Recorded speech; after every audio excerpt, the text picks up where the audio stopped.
ओम त्र्यंबकम यजामहे सुगंधिम पुष्टिवर्धनाम उर्वारुकमिव बंधना मृत्युर्मोक्षीयमामृतात. हाय हॅलो नमस्कार, स्वागत आहे तुमचं नाशिककर कोमल या मराठमोळ्या यूट्यूब चॅनलवर.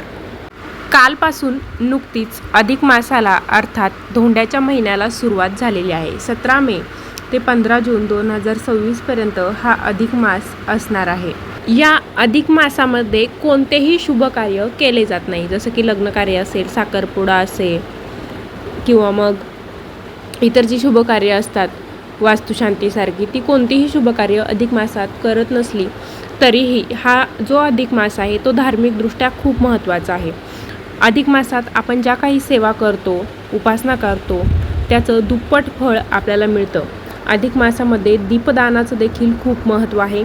याशिवाय अधिक मासामध्ये बऱ्याचशा परंपरा पाळल्या जातात, जसं की लेक जावयाचं मानपान असतो, महिलांचं जोडवी बदलणं, सौभाग्यवती मुलीने आपल्या आईची ओटी भरणं, यांच्यासारखी बऱ्याच परंपरा अधिक मासामध्ये पाळल्या जातं. अधिक मासाला 33 आकड्याला खूप महत्त्व आहे. आता अधिक मासामध्ये 33 आकड्याचं का महत्त्व आहे हे मी तुम्हाला या अगोदरच्या व्हिडिओमध्ये सांगितलेलं आहे.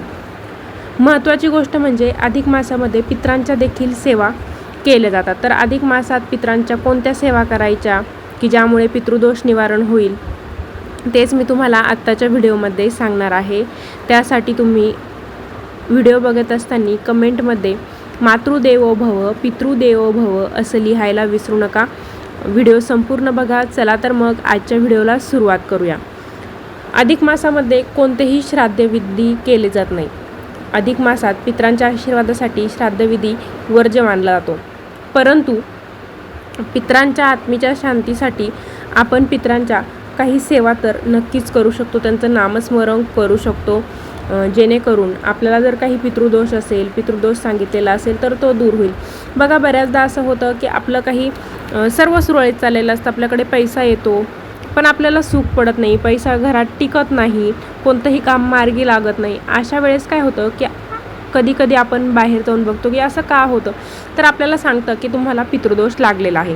आता पितृदोष निवारणासाठी बऱ्याच शांती केले जातात, अमावस्येला उपाय केले जातात, पण अधिक मासात जर आपण काही उपाय केले तर पितृदोष निवारणासाठी नक्कीच आपल्याला त्याची मदत होणार आहे.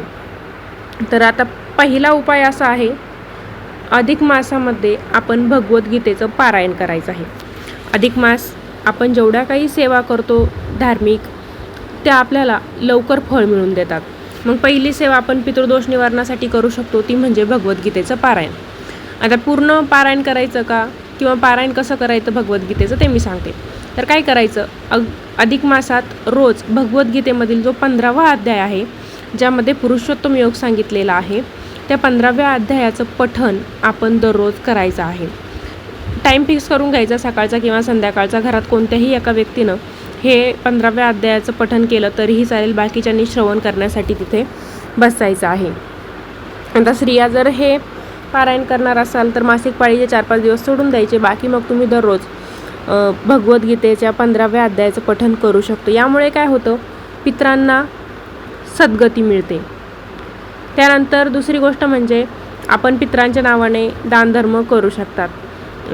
अधिक मासामध्ये दानधर्माला देखील खूप महत्त्व आहे.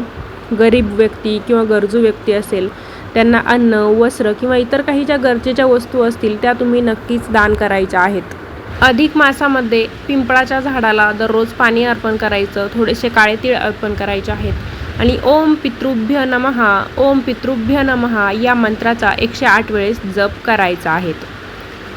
अधिक मास आहे तो भगवान विष्णूंना समर्पित असतो, त्यामुळे विष्णू पूजेचं महत्त्व तर खूपच आहे.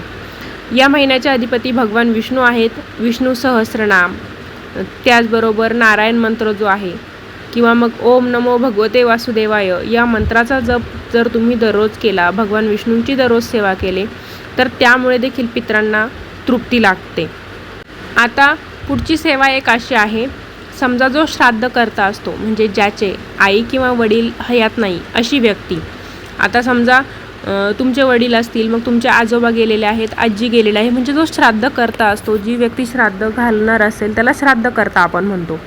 तर त्या श्राद्धकर्त्याने काय करायचं आहे, अधिक मासामध्ये जेव्हा तुम्ही दररोज जेवायला बसाल तर आपल्या जेवणातील पहिला घास बाजूला काढून ठेवायचा आहे आणि तो घास कावळ्याला किंवा गाईला आपण दररोज खाऊ घालायचा आहे. दररोज तुम्ही सकाळ संध्याकाळच्या जेवणात करू शकता किंवा सकाळच्या जेवणातून तुम्ही घास बाजूला काढा आणि तुमचं जेवण झाल्यानंतर जो पहिला घास असतो, पहिला घास म्हणजे काय करायचं, जेवणाला सुरुवात करण्यापूर्वी थोडीशी पोळी घ्यायची, त्याच्यावरती भाजी घ्यायची आणि तो घास आपल्या ताटाच्या बाहेर काढून ठेवायचा. त्याला पाणी फिरवून आपल्या पितरांचं नामस्मरण करायचं आहे. जेवण झाल्यानंतर तो घास तिथून उचलायचा आणि गाईला किंवा कावळ्याला आपण तो खाऊ घालायचा आहे. त्यामुळे देखील आपला पितरांच्या आत्म्याला शांती लाभते, पित्र तृप्त होतात. अधिक मासामध्ये पवित्र नदीच्या ठिकाणी जाऊन स्नान करण्याला देखील खूप महत्त्व आहे. तुम्ही जर अधिक मासात कुठे पवित्र नदीच्या ठिकाणी स्नान करायला गेला, आपल्या नाशिकवर जर आला, तुम्ही रामकुंडावरती गेला किंवा मग त्र्यंबकेश्वरला गेला, तर तिथे जाऊन तुम्ही पितरांच्या नावाने पाणी सोडायचं आहे.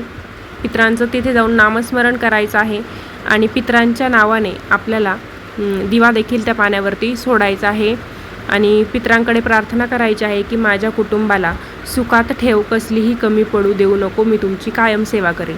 पितृपक्षात तर आपण पितरांची सेवा करतोच, पण फक्त पितृपक्षापुरतंच आपण पितरांना आठवायचं का, तर असं नाही.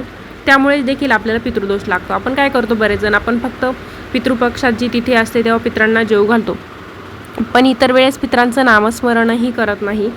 तर काही ठराविक तिथे अशा असतात की जेव्हा आपण पितरांना आठवलं पाहिजे, त्यांचं नामस्मरण केलं पाहिजे. असं केलं नाही तर तेव्हाच आपले पित्र आपल्यावरती नाराज होतात आणि आपल्या घरामध्ये पितृदोष निर्माण होतो आणि त्याचा त्रास आपल्या कुटुंबालाच भोगावा लागतो. तर तुम्हाला पितृदोष सांगितलेला असेल किंवा नसेल, पण हा जो अधिक महिना आहे तो पितरांच्या सेवेसाठी खूप उत्तम मानला जातो. तर आपल्याकडे संधी आहे अधिक मासाची. अधिक मासामध्ये आपण आपल्या पितरांचं नामस्मरण करा, त्यांच्या सेवा करा. ओम पितृभ्य नमः या मंत्राचा दररोज जप करा, म्हणजे आपले पितृ आपल्याला त्रास देणार नाही, त्यांच्या आत्म्याला शांती लाभेल. अधिक मासामध्ये दिव्याचं देखील खूप महत्त्व आहे, दीपदानाचं खूप महत्त्व आहे. अधिक मासामध्ये आपण दररोज पितरांच्या नावाने दिवा लावू शकता दक्षिण दिशेला किंवा मग तुम्ही जर कुठे पवित्र नदीच्या ठिकाणी स्नान करायला गेला तर तिथे देखील पितरांच्या नावाने दीपदान करा. दीपदानाचं महत्त्व खूप आहे अधिक मासामध्ये, त्यामुळे तुम्ही एकदा की होईना अधिक मासामध्ये 33 दिव्यांचं दान नक्कीच करा. नक्कीच त्याचं पुण्य तुम्हाला मिळणार आहे. या ज्या सेवा मी तुम्हाला आज सांगितल्या आहे पितरांसाठी, त्यापैकी तुम्ही सर्वच सेवा करा असं मी म्हणत नाही, पण त्यापैकी कोणतीही एक सेवा अधिक महिन्यात नक्कीच करा. नक्कीच पितृदोषाचं निवारण व्हायला मदत होईल. अधिक मासामध्ये पिंडदान किंवा पितृतर्पण असे जे श्राद्धविधी आपल्याकडे केले जातात ते कोणतेही श्राद्धविधी केले जात नाही, कारण आपण पितरांच्या आशीर्वादासाठी हे जे श्राद्धविधी करतो हे श्राद्धविधी अधिक मासामध्ये वर्ज्य आहेत.